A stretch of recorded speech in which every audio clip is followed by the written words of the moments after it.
Berlin et Londres ont signé un accord de défense historique. Celui-ci permettra à des avions de chasse allemands de patrouiller dans l'Atlantique Nord depuis une base en Écosse. Une vague de violence au Portugal a fait plusieurs blessés et des arrestations. Des manifestants ont protesté après la mort d'un homme tué par la police lundi. Avec un âge légal de départ à la retraite de 65 ans et des pensions mensuelles relativement basses, le système de retraite fait plus que jamais débat en Allemagne. Les discussions pour le budget 2025 de l'Union européenne s'annoncent tendues. Le Parlement et le Conseil européen ne sont pas sur la même ligne. Une ferme sur l'eau dans le port de Rotterdam veut prouver qu'il est possible de faire rimer élevage avec lutte contre le changement climatique.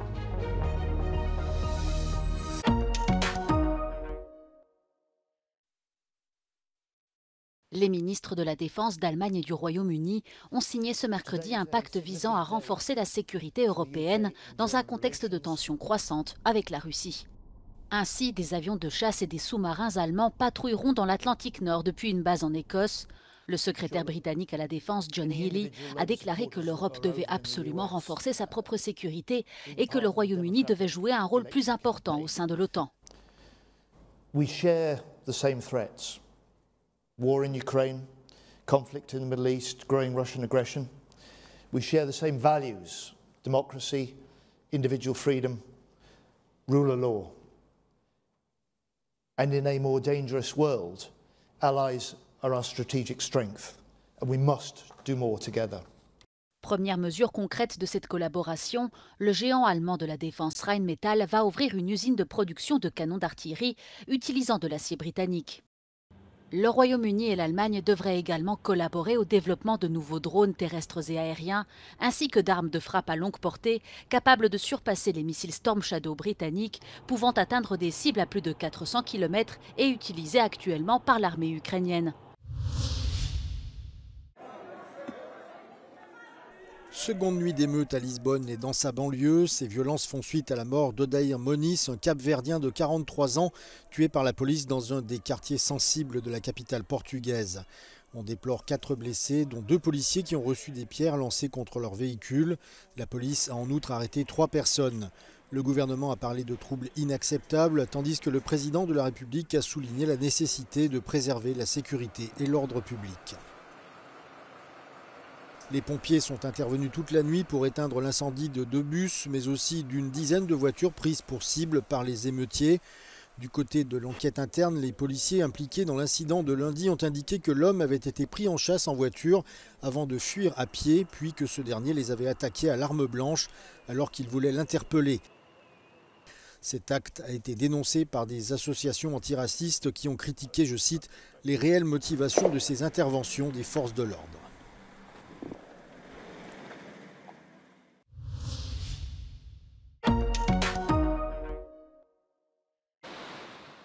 Les autorités maritimes françaises ont repêché ce mercredi dans la Manche les corps de 2 migrants qui avaient tenté de rejoindre l'Angleterre par bateau. Leurs décès ont été confirmés par une équipe médicale dans le port français de Calais. Une confirmation qui porte à 55 le nombre de morts et de disparus dans les eaux françaises depuis le début de l'année. Dans un communiqué, les autorités locales ont indiqué que des recherches avaient été lancées après la découverte d'un gilet de sauvetage en mer. 46 autres personnes à bord d'un canot pneumatique lourdement surchargé ont été secourues, ont-elles ajouté. Des dizaines de croix funéraires bordent la route menant à cette usine du géant des pièces détachées automobiles Valeo dans le nord-ouest de la France. Une croix pour chacun des 300 employés qui risquent de perdre prochainement leur emploi. Et voilà, donc ça fera 34 ans d'ancienneté chez Valeo et finalement ça se finit avec un smiley qui n'est pas très positif. Depuis lundi soir, les travailleurs de cette usine qui produit des systèmes de refroidissement de batteries pour véhicules électriques sont en grève. 2 autres usines au niveau national sont également sur le point de fermer. C'est une source de stress constante pour les employés. Aujourd'hui, la moyenne d'âge est quand même de 53 ans. Avec toutes les réformes qui ont eu lieu, que ce soit sur le chômage ou les retraites, vous avez des gens qui se retrouvent maintenant avec 7 ans ou 8 ans supplémentaires à faire. Et les gens ils se disent, moi je fais quoi ? Comment je vais finir ma vie, le chômage ne va pas m'emmener jusqu'au bout. Donc tout ça, c'est une inquiétude importante pour les gens. La chute des ventes de voitures neuves, la recherche par des entreprises comme Valeo d'une main-d'œuvre moins chère à l'étranger et l'objectif de la Commission européenne de passer à des véhicules entièrement électriques d'ici 2035 sont à l'origine d'une crise de l'industrie automobile dans toute l'Europe. De nombreux travailleurs de l'usine Valeo se demandent si cette industrie a encore un avenir. En l'an 2000, on était 2000. Donc en 2024, on est un petit 300.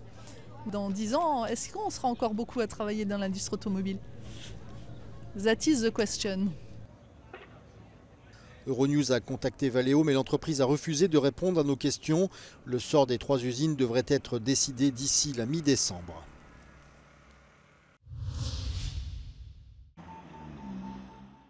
Le système de retraite est un sujet très sensible en Allemagne, où les partis politiques capitalisent de plus en plus sur la pauvreté des personnes âgées. Nous avons rencontré Antje, une retraitée berlinoise qui reçoit 1 500 € net par mois après une carrière de 45 ans en tant qu'aide-soignante pour personnes âgées. Ich finde es eine gute Menge, also für mich reicht es. Mais la situation est très différente pour de nombreux pensionnaires de la maison de retraite où travaillait Antje. Ja, ich habe ich generell gemerkt, ältere Leute, die irgendwo untergebracht werden müssen oder untergebracht werden durch ihre Angehörigen und so, viele doch wenig, die haben nur so ein bisschen Grundtaschengeld im Monat, die selber sehr schlecht dastehen. Aber früher waren viele doch, gerade die Frauen, die waren zu Hause und haben eben nicht, die waren von dem Mann abhängig oder haben sich um die Kinder gekümmert und die sind im Alter schon ein bisschen allein, ich finde sehr allein gelassen, ja, auch vom Staat her. L'organisme allemand de gestion des retraites souligne que les pensions ont augmenté de 4,5% cette année. La porte-parole de l'organisme recommande par ailleurs aux Allemands d'anticiper leur retraite en s'appuyant sur d'autres sources de revenus. Wir haben in Deutschland seit 2001 das sogenannte Drei-Säulen-Modell. Das heißt, Alterseinkommen ist eben nicht nur die gesetzliche Rentenversicherung, sondern viele beziehen auch noch aus anderen Quellen. Beispielsweise 3 Säulen, die große tragende Säule, die gesetzliche Rentenversicherung. Es gibt aber auch noch die private Altersvorsorge und die betriebliche Altersvorsorge. Und das können auch Einnahmequellen im Alter sein. Es gibt noch Kapitalvermögen, es gibt Einnahmen aus Vermietung und Verpachtung, es gibt vielleicht einen Partner, der einen mitfinanziert, sodass man, wenn man später auf die Alterseinkünfte an sich schaut, eben immer schauen sollte, wie ist denn der Haushaltskontext und nicht nur rein auf die gesetzliche Rentenversicherung. D'après les statistiques de l'OCDE, les retraités allemands touchent en moyenne un peu plus de 50% de leur ancien revenu mensuel, soit un taux bien inférieur à la moyenne de l'UE qui se situe à environ 67%.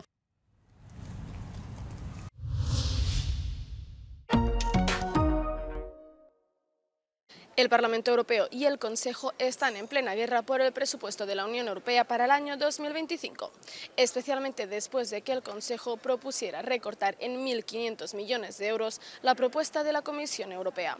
El Parlamento Europeo, que ha votado este miércoles su postura, considera que este dinero no sería suficiente para cubrir programas clave de la UE, como por ejemplo Erasmus+, e impediría financiar las necesidades de los ciudadanos.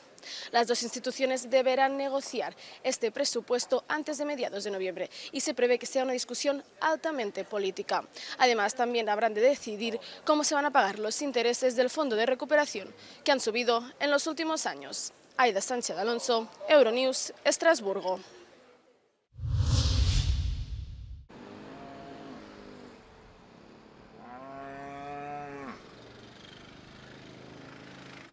C'est un petit coin de campagne au cœur du plus grand port d'Europe.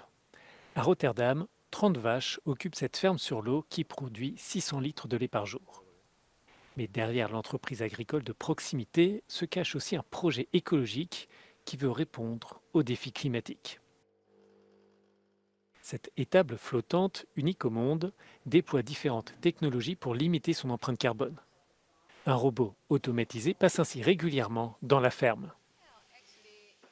It soaks up the manure and then it brings the manure to the separator, and the manure is immediately separated between the urine and the dry part of the manure.